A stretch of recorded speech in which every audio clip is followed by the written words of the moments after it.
बिस्मिल्लाहिर्रहमानिर्रहीम। अब्दुल्ला इब्न यहिया एक मर्तबा कुर्सी पर बैठे हुए थे कि अचानक आप कुर्सी से नीचे गिरे और आपके सर में जख्म लगी और खून बहने लगा। अमीरुल मोमिनीन अली इब्न अबी तालिब ने बढ़ करके अब्दुल्ला इब्न यहिया को उठाया और थोड़ा सा पानी मंगवाया और आपके जख्मों को साफ किया और अपना लुआब दहन उस जख्म पर लगाया ताकि वो जख्म ठीक हो जाए और यहाँ तक कि उसके निशान भी मिट जाए।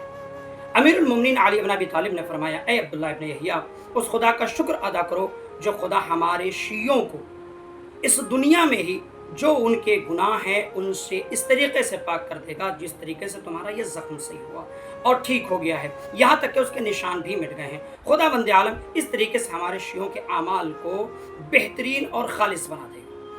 लेकिन अब्दुल्ला इब्न यहिया ने बढ़ करके सवाल किया, या अमीरुल मोमिनीन अली इब्न अबी तालिब, मेरी गलती क्या थी? किस बुनियाद पर मैं कुर्सी पर बैठा बैठा अचानक गिर गया?